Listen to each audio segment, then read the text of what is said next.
Ibada yenye maana. Mungu alizungumzia hili ibada yenye maana, na tutaona katika kitabu cha Warumi sura ya 12 mstari wa kwanza na wa pili. Alafu tutajifunza, kwa kuwa mimi ni mwalimu, tutajifunza. Lakini nitoe utangulizi ambao Mungu amenisisitiza sana nikiwa hapa. Kitabu hiki cha Warumi kimeandikwa na Paulo mtume. Na Paulo mtume alipokuwa anaandika kitabu hiki alikuwa anawaandikia watu kutoka Rumi. Bwana atusaidie sana. Amen. Kanisa la Rumi. Na wale watu wa Rumi walikuwa wamezoea kuishi kwenye mapokeo, na walipolipokea neno la Mungu kutoka kwa Paulo mtume, kuna mambo mengine ambayo waliendelea nayo ambayo yaliyofanya waendelee kuwa na mapungufu katika neema ya Mungu. Bwana asifiwe.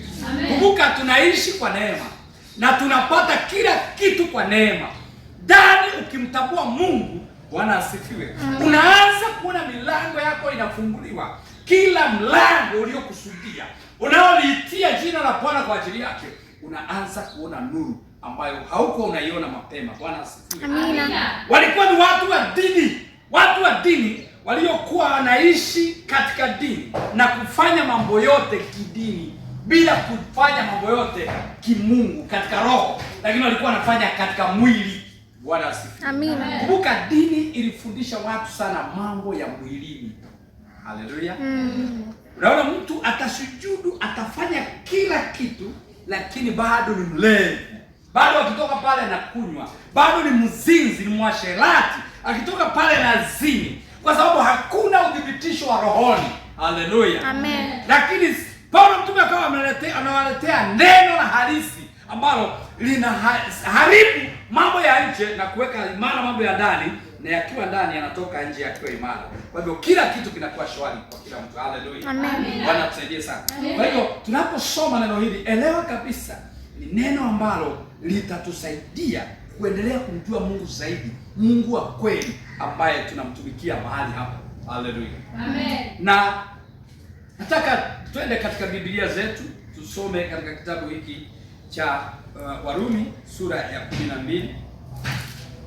Sura ya 12 ya kitabu cha Warumi, na tuone mstari huo wa kwanza.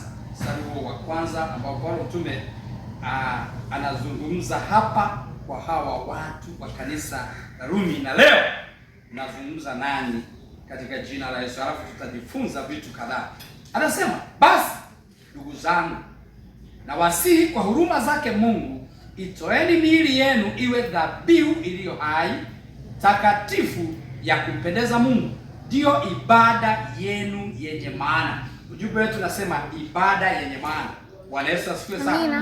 Mstari wa pili anasema, wala msiifuatishe namna ya dunia hii, bali mgeuzwe kwa kufanywa upya nia zenu, mpate kujua hakika mapenzi ya Mungu yaliyo mema, ya kumpendeza na ukamilifu. Bwana asifiwe. Amen. Paulo mtume anazungumza kwa kina kwa watu aliowapenda, alioona wamepokea neno la Mungu kwa kweli, wamekubali kuokoka, lakini akaona bado wanaendelea na mapokeo ambayo yalikuwepo katika kanisa la dini. Bwana asifiwe.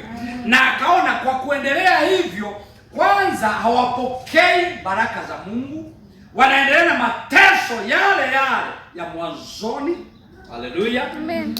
Lakini pili, hawaongezeki katika kicho cha Mungu na idadi yao. Bwana atusaidie sana. Amen. Lakini tatu, akagundua kabisa kwamba watu hao hawatofautiani sana na walioko nje ya kanisa. Bwana atusaidie sana. Amen. Na hii ikawa ni changamoto kwa sababu watu hawana kitu cha kujifunza kwao.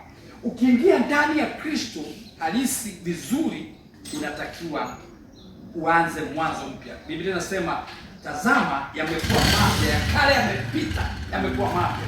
Kuna vitu unatakiwa kuanza kuzihesabu faida, kwa sababu Kristo mwenyewe alitufia na akamaliza kila kitu kwa ajili ya maisha yetu. Haleluya. Amen. Bwana asifiwe sana. Amen. Ni kweli kuna vitu vinaweza vikachelewa kama mtumishi wa Mungu alivyokuwa anasema hapa, lakini una uhakika moyoni, unasema hata hivyo nitagoja, hata hivyo nitakuwa na subira, kwa kuwa ninajua huyu aliyeniita. Ninasikia ndani, naona mbali taa, ninaona mwanga mbali, na ule mwanga sikuwa nauona kwa mbali, kwamba baraka zangu, muujiza wangu unakuja kutokea, kusudi la Mungu kwangu linakuja kufuatilia katika jina la Yesu. Amina. Haleluya.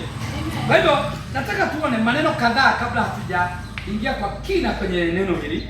Maneno kadhaa yaliyotajwa. Kwa mfano wamesema, basi ndugu zangu na wasii kwa huruma zake Mungu, itoeni miili yenu. Miili. Tunataka tuone mwili. Katika Biblia zetu za Kiswahili hakuna maelezo sahihi, lakini Study Bible zina maelezo ya kina. Anapotaja mwili alikuwa anazungumzia ile hali ya inaitwa kwa Kiingereza sinful nature, ile hali ya uadui na Mungu. Ile hali isiyomfurahisha na kumpendeza Mungu. Ile inaitwa sinful nature, hali iliyo katika mwili ya dhambi. Haleluya.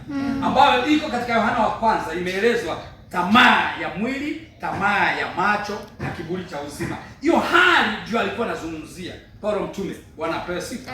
Anasema tuitoe miili sasa iwe dhabihu. Tuiondoe kwenye mfumo wa kiulimwengu, kwenye mfumo wa kidunia, lakini tuiweke kwenye mfumo wa kimungu, mfumo wa kutuletea faida. Haleluya. Mfumo wa kutuelekeza kwenye uhalisia na usahihi. Bwana asifiwe. Bwana akusaidie sana. Hivyo sasa anasema mwili, kumbuka mwili ni adui mkubwa wa roho. Katika Wagalatia, nataka fungua Wagalatia kama una Biblia hapo ili tuone mwili unatajwaje kama adui wa roho wa Mungu. Kitabu cha Wagalatia iko hapo mbele kidogo. Wagalatia sura ya 5 mstari wa 16 hadi 21, nitasoma taratibu ili tuelewe. Sura ya 5 mstari wa 16 hadi mstari wa 21. Sana mstari wa 17. Anasema, basi nasema enendeni kwa roho, wala hamtatimiza kamwe tamaa za mwili. Anasema hivyo. Lakini anasema kwa sababu mwili hutamani ukishindana na roho. Ara kubwa, angalia, roho wa Mungu. Roho na roho kushindana na mwili. Kwa maana hizi za pingana hata mwezi kufanya mnayoyataka. Bwana asifiwe. Amen. Nazungumza na wale watu waliokuwa ni kweli kwenye ibada za mwili walikuwa vizuri, wanaonyesha heshima, lakini ndani ya mioyo yao bado kumejaa na kumesheheni vita na Mungu. Manake wanachukiana wenyewe, wanarogana wenyewe, wanasemana wenyewe, wanadharauliana wenyewe, lakini ndani ya ibada wanaenda wakiwa wamekunjata mikono, wanachekelea.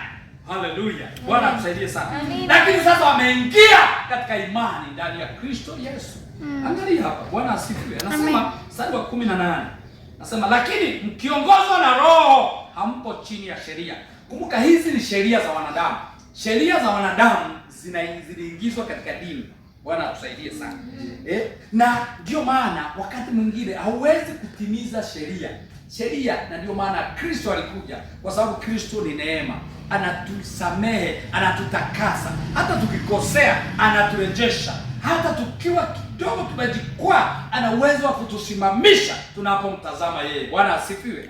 Lakini ukiwa katika sheria huwezi ukatimiza, lazima ukosee, huwezi kutimiza yote. Na ndio maana Kristo akaja na neema. Haleluya. Ndio maana anasema mkiongozwa na Roho hampo chini ya sheria. Bwana asifiwe. Amina. Mko huru, mmefunguliwa. Naweza ukaenda ukiomba hata kwenye dadara. Sio lazima uingie kwenye misa. Yaani siku zote uko kwenye ibada, maana umeunganishwa na Roho, na Roho yuko siku zote. Hayuko tu wakati unaingia kanisani.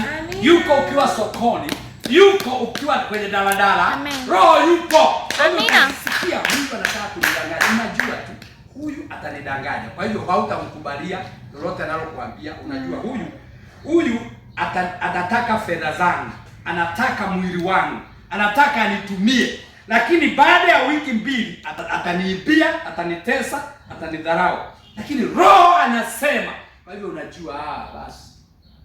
Bwana asifiwe. Amen. Bwana Yesu atusaidie sana. Anaendelea kusema mstari huu wa 19. Basi na matendo ya mwili, anatoa matendo ya mwili. Sikiliza. Matendo ya mwili ni haya.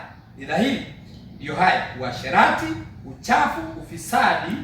Naendelea mstari wa 20. Ibada ya sanamu, uchawi, uadui, ugomvi, wivu, hasira, fitina, faraka, uzushi, Anamalizia mstari wa 21, anasema usuda, ulevi, ulafi na mambo yanayofanana na hayo. Katika hayo nawaambia mapema, kama nilivyokwisha kuambia, ya kwamba watu watendao mambo ya jinsi hiyo hawataurithi ufalme wa Mungu. Haleluya. Bwana asifiwe. Paulo mtume akawa mkali, akawaambia hivyo. Bwana apewe sifa. Kwa ufalme wa Mungu tunaanza kuurithi hapa duniani. Ubaya wa watu wengi hawajui. Watu wanafikiri tukitoka duniani ndio tutaanza kurithi ufalme wa Mungu. Haleluya. Tunatakiwa tuanze kurithi hapa. Tunatakiwa vitu vyema vyote vizuri tuvipokee tukiwa hapa.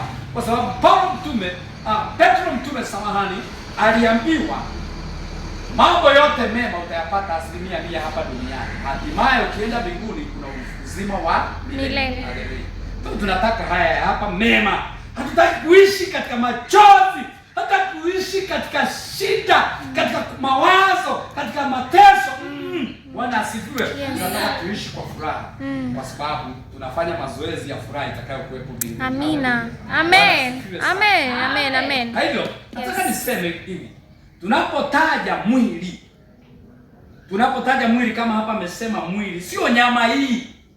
Sio nyama hii. Ni kile kilichoko ndani ambacho kinapingana na Mungu, ambacho kinatamani mambo yasiyopendeza, ambacho kinaweza kikatamani kuiba, kinatamani kuzini, kinatamani kufanya mambo mabaya, ambapo inaitwa sinful nature, chenye tamaa, chenye kiburi. Bwana asifiwe. Ndio hiyo linaloitwa mwili. Haleluya. Amen. Bwana pesi. Amina. Na kipo kimeelezwa vizuri katika Yohana waraka wa kwanza wa Yohana. Nataka tuende hapo, maana nataka tuende kwa haraka kwa sababu ya hali ya joto. Waraka wa kwanza wa Yohana sura ya 2 na mstari wa 15 hadi 17 anasema, msipende dunia wala mambo yaliyomo katika dunia. Mtu akipenda dunia, kumpenda Baba hakumo ndani yake. Anaeleza, anasema, maana kila kilichomo duniani, yani tamaa ya mwili na tamaa ya macho na kiburi cha uzima, havitokani na Baba, havitokani na Mungu, bali vyatokana na dunia. Anasema, na dunia inapita pamoja na tamaa zake, bali yeye afanyaye mapenzi ya Mungu adumu hata milele. Haleluya. Amina. Bwana pesifa. Amen. Yeye afanya mapenzi ya Mungu adumu hata milele. Bwana Yesu pesifa.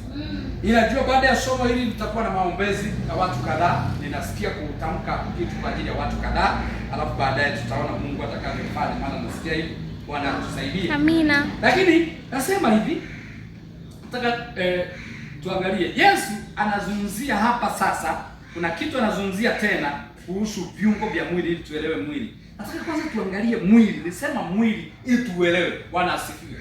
Mwili sio huu, ni kile kinachotokana na huu kinachoufanya utamanisho. Kumbuka, mwili hautaenda mbinguni. Bwana asifiwe. Mwili huzikwa. Mwili unaenda chini. Lakini haleluya, roho inaenda kwa Baba. Lakini unatakiwa mwili huo ukiwa katika mapenzi ya Mungu, kabla hujafa uwe umefurahia dunia, kwa sababu wewe sio wa duniani. Wewe ni kama barozi. Mabarozi huwa na ulinzi mkubwa sana. Wewe ni barozi wa mbinguni kwa hapa duniani. Bwana asifiwe. Amina. Barozi hawezi kupigwa vita hata akiwa katika nchi fulani. Yeye amelindwa. Bwana asifiwe. Amina. Kama mwakilishi, ukiwa na vurugu ya taifa lile, yeye yuko salama. Na watu wengine hukimbilia ubarozi kwa sababu kule ni taifa lingine, ingawa yuko ndani ya Bwana asifiwe. Amen. Hivyo inafananishwa na mbinguni. Sisi tuko duniani, lakini mishahara ya dunia haitakiwi kutudhuru, kwa kuwa sisi ni mabarozi. Yes. Haleluya. Amen. Amina. Haleluya. Amen. Kwa hiyo nataka uelewe mambo haya. Nataka katika Mathayo Yesu alizungumza kitu hapa cha kudhihirisha au kuonyesha jinsi ambavyo viungo vya mwili vinavyotakiwa kufanya vikipishana na Mungu. Anazungumza katika Mathayo sura ya 5. Naomba uangalie Mathayo sura ya 5 na mstari wa 29 na 30. Mstari miwili. 29 na 30. Anasema, jicho la kuume, yani jicho la kuume, jicho hili la kulia, jicho lako la kuume likikukosesha, ling'oe litupe mbali nawe, kwa maana ya kufaa kiungo chako kimoja kipotee, wala mwili wako mzima usitupwe katika jehanamu. Naeleza tena mstari wa 30, na mkono wako wa kuume ukikukosesha ukate, utupe mbali na wewe, kwa maana ya kufaa kiungo chako kimoja kipotee, wala mwili wako mzima usitupwe katika jehanamu. Bwana asifiwe. Bwana dhihirisha, nataka uelewe kwamba hazungumzi miili hii. Hazungumzi miili hii. Yesu anaweza kusema ukate mkono huu. Bwana asifiwe. Lakini ni kile kinachokukosesha ndani yako kama mkono wako. Haleluya. Na ndio maana anasema wa kuume, maana yake umekiweka kama ndicho kinachokusaidia. Haleluya. Ujinyime vitu fulani, ibada fulani za miungu, ujinyime uchafu fulani ili usiende jehanamu, lakini ili upate uzima. Bwana asifiwe. Amina. Yesu angesema tutoe jicho uling'oe ulitupe, ukate mkono wa kulia utupe. Anazungumzia vitu za rohoni. Haleluya. Amen. Bwana asifiwe. Amina. Maana yeye pia alikuwa na mikono na alikuwa na watu, lakini hawezi kuzungumzia hivyo. Kwa hivyo ni vizuri kuelewa, na ndio maana Waefeso 1:18 somi inasema macho ya mioyo yenu yatiwe nuru. Maana kuna macho ndani ya mioyo. Haleluya. Amen. Bwana asifiwe. Amina. Lakini tuelewe kwamba unapozungumza ibada yenye maana, ibada ni tendo, nisitafsiri kidogo ibada.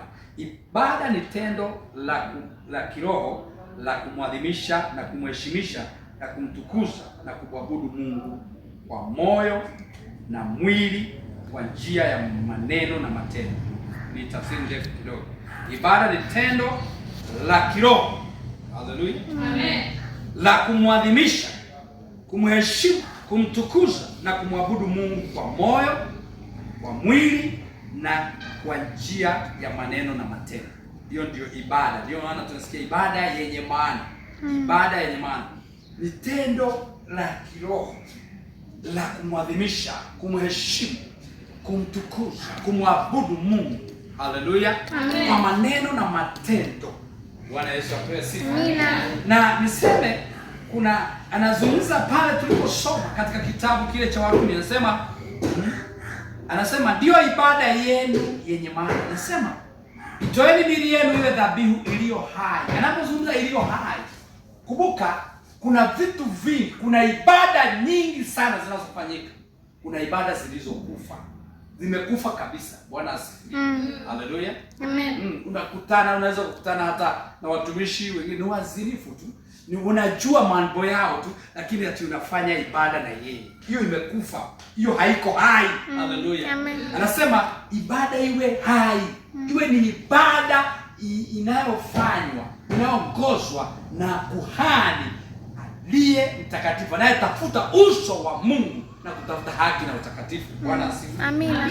Tunazungumza hapa ibada iliyo hai. Anapozungumza hai, nataka niseme kitu kimoja au viwili hapa. Bwana apewe sifa. Amen. Nimesema Bwana asifiwe. Tunapozungumza kwa ibada iliyo hai, ni inayoishi. Ibada inayoishi ni ibada ya kila wakati au endelevu. Bwana apewe sifa. Amina. Ibada iliyo hai inayoishi, ambayo ina matunda. Kitu kilicho hai kina matokeo, kina matunda, kinaonyesha. Huwezi ukaenda mahali siku 2, 3, mwezi, mwaka hauoni matokeo. Hapo hakuna ibada. Heri kuondoka. Bwana asifiwe. Unabaki pale pale. Kwanza shida ndio zinakuchoma zaidi. Unaamua tu, mimi siwezi kujiungamanisha. Nataka uelewe hayo. Tumetoka, kila mtu ametoka katika eneo fulani, lakini vizuri kuwa na maamuzi ya moja kwa moja ili upate kile unachokusudiwa. Mwili, kumbuka, mwili unapokubaliana na roho, huwa tunaanza kupokea maelekezo na vitu vya rohoni. Tuna maelekezo na pia vitu vya rohoni. Na niseme tunaye roho wa Mungu na tuna miili hii. Roho anaweza kutusaidia kushinda tamaa za mwili ambazo nia yake ni mauti. Katika Wakorintho, kuna kitu kidogo hapo, Wakorintho sura ya 2, Wakorintho wa 2. Funga Wakorintho wa 2 sura ya 10 mstari wa 3, mstari huo mmoja. Anasema, Bwana, ingawa tunaenenda katika mwili, hatufanyi vita kwa jinsi ya mwili. Mstari wa 4, Maana silaha za vita vyetu si za mwili, bali zina uwezo katika Mungu hata kuangusha ngome. Bwana asifiwe. Amina. Ingawa tunaishi katika mwili huu, hatufanyi vita katika mwili. Huwezi ukajibu, mtu anaweza kukutukana ukitaka vizuri. Bwana asifiwe. Anaweza kuinuka, usijibu. Na muda mfupi tu Mungu anajibu kwa kasi na kwa utimilifu wote. Bwana asifiwe. Unaona? Haleluya. Amina. Wakati mwingine unaweza ukawa unifahamu sana au hujajua. Bali popote tunapoenda kuna watu wanaoweza wakainuka katika mwili. Bwana asifiwe. Wakati mwingine Mungu wakiinuka, Mungu akiamua uwaoni tena.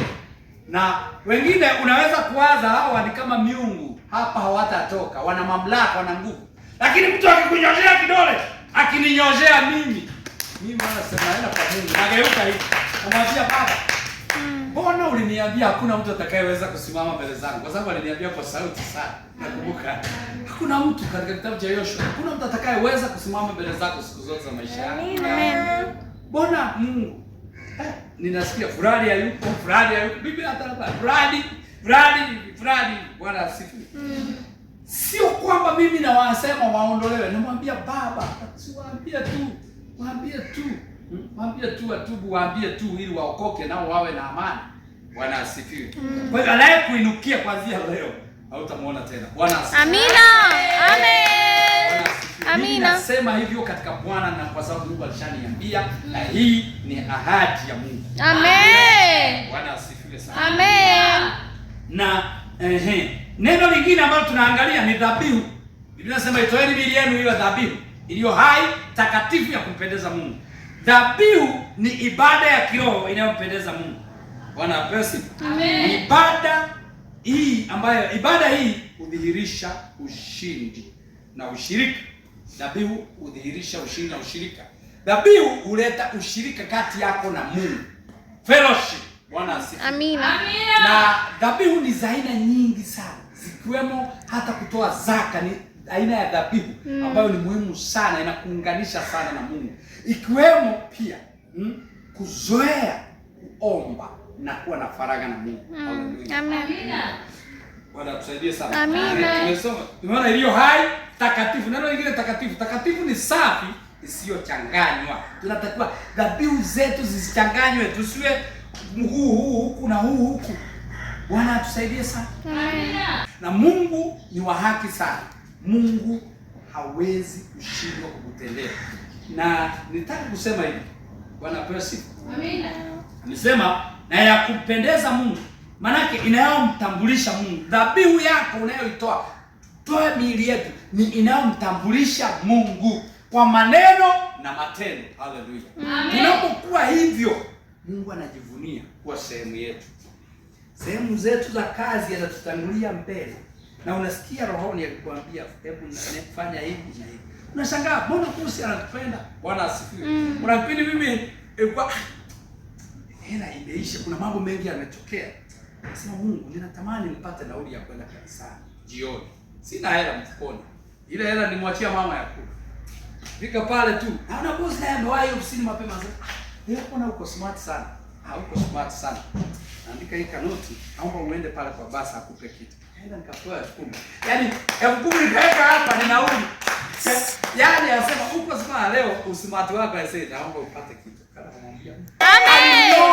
Ameniona. Mwambie Mungu umeniona. Hebu sema umeniona. Umeniona. Unajua Mungu kama unamtumikia, yani anaona kile unawaza hata kabla hujasema. Ameona, nimekuona.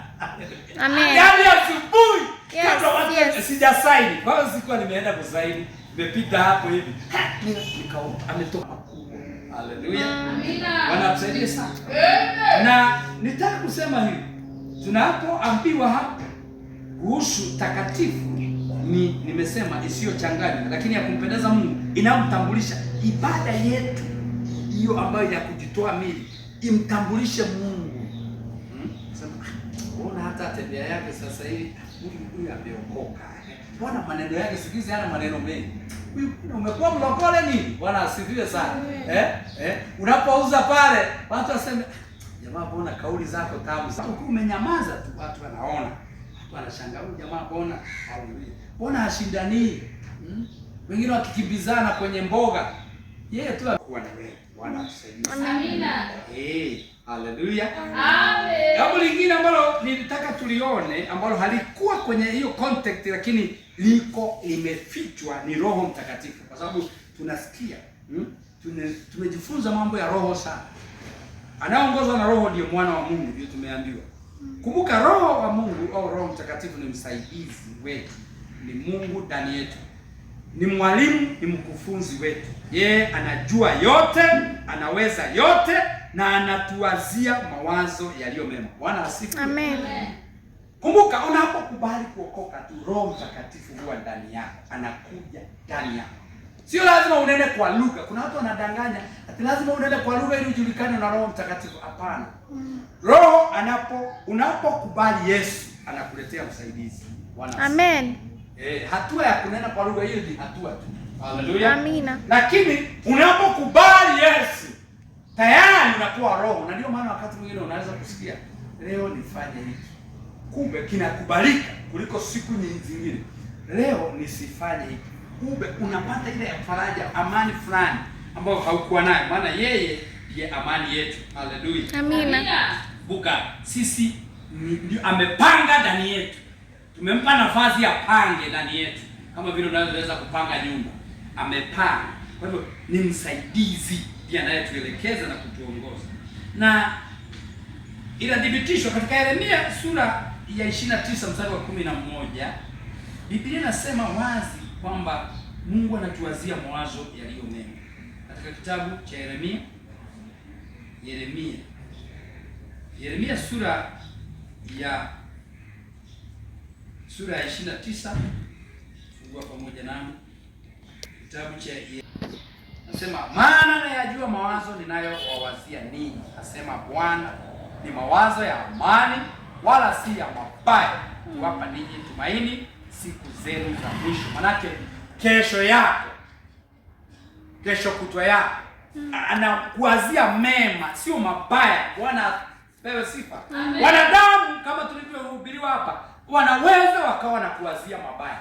Wanaona kuna sehemu umefanikiwa, wanawaza kukumaliza, kukuharibia mbele ya safari, ili uwe kama wao au uwe chini zaidi. Bwana atusaidie sana. Lakini Mungu anatuwazia mawazo ya mema. Na ndio maana wale wanaokuwazia mabaya, ukitaka waondolewe mbele zako kwa haraka, jiungamanishe na Mungu huyu.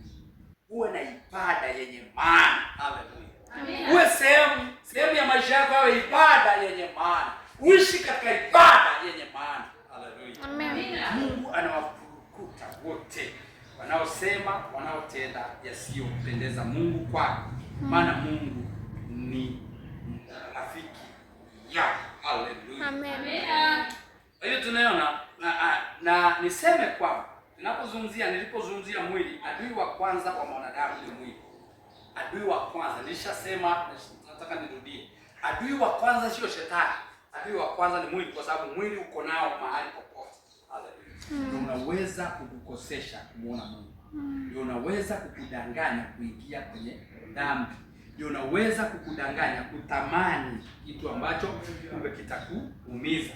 Adui wa kwanza. Wa pili huwa ni shetani, wa tatu ni dunia. Kwa hivyo adui wa kwanza ni mwili. Bwana pewe sifa. Amina. Shetani ana uwezo wa kutumia mwili, lakini anatumia adui wako wa kwanza. Ndio maana Biblia inasema mwili utamani ukishindana na roho, hata hatuwezi kufanya tunayoyataka. Haleluya. Amen. Kwa sababu mwili una uadui, kama tulivyosoma katika Wagalatia, uadui mkubwa sana na Mungu.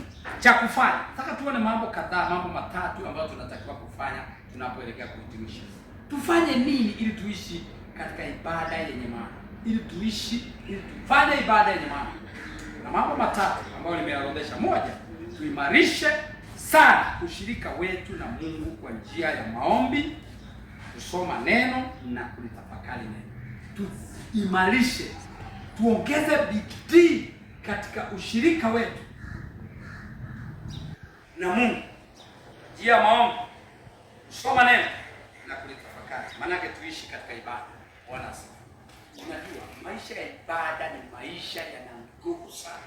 Ibada iko sahihi, ni maisha yana nguvu sana.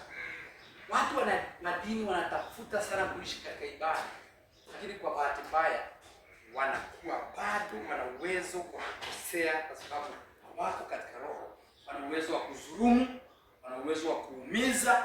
Lakini wewe ukiishi katika ibada, hata wale watakuona wewe msaada. Wanasifu. Watu wengine wanaweza kufukuzwa kazi, wewe huwezi. Ukitaka ndio utatoka. Ukiwaambia niongezeni, njoo peke yako. Ongezea atakuongezea sisi. Usiwaambie wengine. Bwana asifiwe. Kwa sababu wanaona ndani Mungu anaweka kuonyesha faida. Faida yako ni kubwa zaidi. Na wanajua, Bwana asifiwe. Wanajua wewe ni faida, kwa sababu hata ukiwekwa jikoni bahali pesa inatoka, huwezi kuiba. Haleluya. Una Mungu, una hofu. Wanakupenda. Yaani hawezi kusema wazi, lakini utagundua kuna kitu hawezi. Haleluya. Hawa ni waaminifu siku zote. Bwana asifiwe. Amina. Mungu ni wa haki siku zote. Lakini jambo la pili cha kufanya ni tumpinge shetani siku zote kwa kuzitamka na kuzitangaza ahadi za Mungu kwetu. Watu wengi wamefeli hapa. Haleluya. Unajua Biblia inasema mpingeni shetani naye atawakimbia. Unampingaje? Sio kushinda ukishindana tu naye, lakini ni kuzitangaza, kuzitaja ahadi za Mungu. Mungu amesema, haleluya, sitawaacha wala sitawapungukia. Mungu amesema mtakuwa juu, mtakuwa chini. Mungu amesema, haleluya. Ahadi ni nyingi sana. Mungu amesema katika Yakobo hakutakuwa na kutoa mimba au tasa katika Israeli. Bwana asifiwe. Yaani shika hizo, sema Mungu amesema. Mungu amesema nitakuinua, utakuwa juu tu, hautakuwa chini. Nitawajalizeni kila mnachohitaji katika utukufu ndani ya Kristo Yesu. Mungu ndiye amesema. Kwani ni sisi tumesema? Ukienda ukageuka, unajua umedownload, umetoa kila ulichokuwa nacho, umemkabidhi yeye. Yeye ndiye aliyetuumba. Haleluya. Anajua kesho yetu. Anatupenda sana. Tumeona hapa anatuazia mawazo yaliyo mema. Bwana asifiwe. Amina. Kumpinga shetani kutaja. Unajua Yesu alimpinga shetani alipomjaribu pale mlimani kwa kutaja neno. Imeandikwa. Mtu ataishi kwa mkate. Ahadi. Unatamka ahadi tu kama shetani anakimbia. Unamshinda. Amen. Bwana asifiwe. Amina. Sio kumwambia tu shetani toka, mtamkie neno. Haleluya. Amina. Jambo la mwisho la tatu cha kufanya ili tuweze kuishi katika ibada yenye maana ni tuwasikilize baba zetu wa kiroho na kujitahidi kufuata maelekezo yao. Bwana asifiwe. Mtu asiye na baba wa kiroho huwa ni kama yatima, ana changamoto. Bwana asifiwe. Amen. Wakati mwingine ni vizuri pia kuchagua, kutafuta baba ambaye anafahamu kwa neno la Mungu. Kumbuka baba, tulijifunza somo kuhusu baba wa kiroho. Baba ni kama mwavuli, ni kama umbrella. Unaona mwavuli wakati wa mvua unajikinga mvua. Baba ana uwezo, sikiliza mwanangu, kwa sababu wakati mwingine nashangaa kuna watoto wanaweza akajitoa wenyewe, wakaenda kama yule mwana mpotevu, wakaenda huko wakacharazwa mijeledi, anarudi akichechemea, anasema baba nimerudi, lakini unagundua kabisa huyu tayari kuna virusi vimemuingia. Mara hana amani, mara anasema mimi silali sasa, mimi nina hiki, lakini nilipokuwa kwako nilikuwa na amani. Bwana asifiwe. Kumbuka baba, wakati mwingine ukijiungamanisha vizuri na baba, kitu kikija kwako kukudhuru, sikiliza hapa, kabla ya kitu kinakuja kinakitambulisha kwako, kinakuja na kioo, nasema kwa jina la Yesu usimguze Joyce. Kwa jina la Yesu usimguze Eric. Kwa jina la Yesu usimguze Maria. Bwana asifiwe. Amen. Haleluya. Amen. Nataja Joyce, tuna Joyce wawili, kuna Joyce wangu na Joyce mwingine wangu hapa. Haleluya. Amen. Haleluya. Amen. Sasa kila kitu kinapokuja ni rahisi baba kukiondoa kabla ya kufikia. Na mwavuli manake anakukinga na mvua ya misumari, ya mateso, ya maneno, ya mauti, ya kucheleweshwa kwa miujiza yako na baraka zako. Baba ana neema ya kuweza kufanya hivi. Na ni Mungu amefanya hivi. Baba, Yesu Yesu alikuwa baba wa mitume wake 12. Bwana msaidie sana. Amen. Lakini Elia alikuwa baba wa Elisha. Musa alikuwa baba wa Yoshua. Katika Biblia kumeonyeshwa ubaba. Ubaba una neema ya kufunulia walio mbele. Bwana asifiwe. Waone nuru iliyokusudiwa. Waingie kwenye mlango uliokusudiwa wao. Haleluya. Bwana tusaidie sana. Amen. Baba ndiye anaweza kukwambia huyu ndiye sahihi. Nenda kupita hii ndio sahihi. Lakini usipomsikia baba, mara nyingi utaingia kwa wanyang'anyi, watakudhuru. Kwa hiyo ni vizuri kumsikiliza baba wa kiroho na kumtii. Bwana Kristo. Amina. Na kazi ya baba wa kiroho mmoja imeandikwa katika kitabu cha Mitume. Hebu tuangalie kitabu cha Matendo ya Mitume. Kama ni hapo. Matendo ya Mitume sura ya 16 mstari wa kwanza. Basi akafika Derbe, huyu ni Paulo mtume. Akafika Derbe na Listra, na hapo palikuwa na mwanafunzi mmoja jina lake Timotheo, mwana wa mwanamke Myahudi aliyeamini, lakini baba yake alikuwa Myunani. Huyu ni Timotheo. Bwana asifiwe. Timotheo ndiye alikuwa mwana halisi wa Paulo mtume. Biblia inasema kitu cha kwanza alichokifanya mtu huyo alishuhudiwa vema, yaani yule Timotheo, na ndugu waliokaa Listra na Ikonio. Mstari wa 3, Paulo akamtaka huyo afuatane naye, akamtoa akamtahiri kwa ajili ya Wayahudi waliokuwa pande zile, maana wote walijua ya kuwa babaye ni Myunani. Kitu cha kwanza ni kutahiri. Mwana anatahiriwa, kutahiri roho, sio mwili, roho. Lazima roho yako iandamane na yangu. Bwana asifiwe. Au na ya mama mchungaji. Kutahiri. Kitu cha kwanza cha baba anatahiri mwana. Hii ni kusema unajua, nikiangalia tu najua ninataka tamani nini. Kwa sababu ya kufuata. Na kazi ya mwana kwa baba ni kumtumikia. Unamtumikia baba. Kwa nini? Kumtumikia Mungu wake, kusikiliza, kuelekea kwenye maelekezo na kufuata maelekezo. Bwana asifiwe. Kwa hivyo ibada yenye maana. Leo Mungu ametufundisha kitu cha maana. Ibada yenye maana. Itoeni miili yenu iwe dhabihu iliyo hai, takatifu, ya kumpendeza. Hiyo ibada yenu yenye maana. Angalia, unapojitoa mwili, kumbuka roho yuko ndani yako. Roho anapata nafasi ya kutamalaki, kuonekana, anadhihirishwa, kwa kuwa mwili unakosa nguvu zile za tamaa. Kumbuka roho, sijawafundisha kuhusu Mungu Baba, Mungu Mwana, Mungu Roho. Roho Mtakatifu sifa zake kuu ni mpole. Ni mpole na mnyenyekevu. Ukikosea, ukitenda dhambi, yeye haagi, huwezi kujua. Yeye anaondoka. Anaondoka taratibu. Unajikuta hauna ile neema tena, hauna kibali, kila mtu anakutukana, kila mtu anakuchukia. Yaani anaondoka tu. Na ndio maana hata kipindi cha Agano la Kale, nguvu za roho zilipoondoka kwa Samsoni, aliposema anyolewe, aling'olewa macho, akaanza kusaga ngano. Haleluya. Kwa sababu nguvu za Mungu ziliondoka juu yake. Kumbuka Roho Mtakatifu ndio nguvu za Mungu ndani yetu. Ukiruhusu aondoke kwa kutenda dhambi, haleluya, unakuwa sio wa kawaida tena tu, unakuwa chini ya kawaida, kwa sababu sasa wale waliokuwa unawakandamiza wanakuchezea, wanakung'oa macho ya rohoni, hauoni tena, wanakung'oa kama Samson. Unang'olewa macho, unasaga ngano yao. Bwana tusaidie. Mungu atusaidie tusifike huko kwa jina la Yesu. Haleluya. Ni vizuri kuishi katika ibada siku zote ukiwa wapi. Na ukiona kuna mahali ulikosea, mwambie Bwana ni rehemu, nisaidie hili. Mshirikishe mama au baba. Mwambie baba, kupigia simu, nilimjibu mtu huyu vibaya, nasikia naumia rohoni kwa sababu mimi nimeokoka. Haleluya. Nisaidie. Mimi nikitamka tu. Unajua kuna tu vitu, kuna kitu wewe kuweza kukaondoa. Lakini kuna kitu kanahitaji baba. Haleluya. Naseme, wewe acha. Kuna kaka anaweza akawa anakusumbua, lakini baba akimwambia wewe usiachana na huyu, baba wananyamaza. Sawa? Haleluya.